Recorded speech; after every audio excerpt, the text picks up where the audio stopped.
शहीद की जो मौत है वो कौम की हयात है।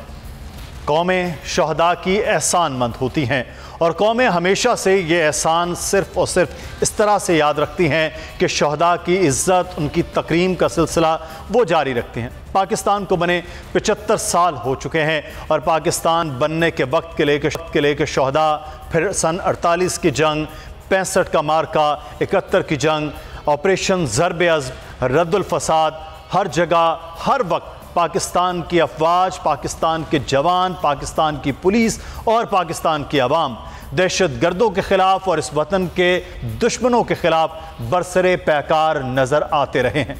राजा सरवर शहीद से लेकर अजीज़ भट्टी, राशिद मिनास, कर्नल शेर खान तक पाकिस्तान की ये शहादतों की और जद्दोजहद की एक अजीम दास्तान है जो ना रुक रही है, ना थम रही है और पाकिस्तान अपने से बहुत बड़े मुल्क के सामने डटा हुआ नज़र आ रहा है। ये गाजियों, शहीदों की ये मामिन है। ये मुल्क, ये अजीम मट्टी की हिफाजत करते हुए पाकिस्तान के इन शहदा को कल यौम तकरीम शहदा पे खिराज अकीदत पूरी कौम की जानिब से पेश किया जाना है। मैं सिर्फ़ और सिर्फ ये हम अर्ज़ करेंगे कि अपने शहीदों को उसी तरह से याद रखिए जैसे हम 75 साल से उन्हें याद रखते आ रहे हैं। उनकी इज़्ज़त, उन तकरीम और पाकिस्तान आज जिस नहज पर है, अगर आप 2012, 13, 14 के हालात देखें तो आज तकरीबन 10 साल के बाद पाकिस्तान अमन का गहवारा नज़र आ रहा है।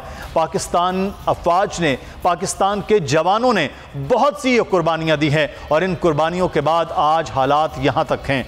और उन लोगों के ख़िलाफ़ जो लोग इस वक्त पाकिस्तान के ख़िलाफ़ काम कर रहे हैं, पाकिस्तान की अफवाज को बदनाम करने की कोशिश कर रहे हैं, पाकिस्तान के शहीदों की जिन्होंने बेतौकीरी की है, उनका कला कमा करना ज़रूरी है। चाहे वो पाकिस्तान में हो, बाहर हों, पाकिस्तानी हों या गैर मुल्की हो, कोई भी हो। तो ये है, कल यौम तकरीम शहदा के हवाले से यकीनी तौर पर हम गुफ्तगू करेंगे, लेकिन कल के लिए पाकिस्तान की कौम और पाकिस्तानियों के लिए पैगाम है कि पाकिस्तानी शहदा को इज़्ज़त और तकरीम के साथ याद करिए।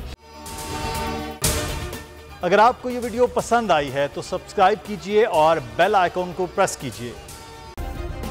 सब्सक्राइब करें और बेल दबाएं ताकि कोई खबर रह न जाए।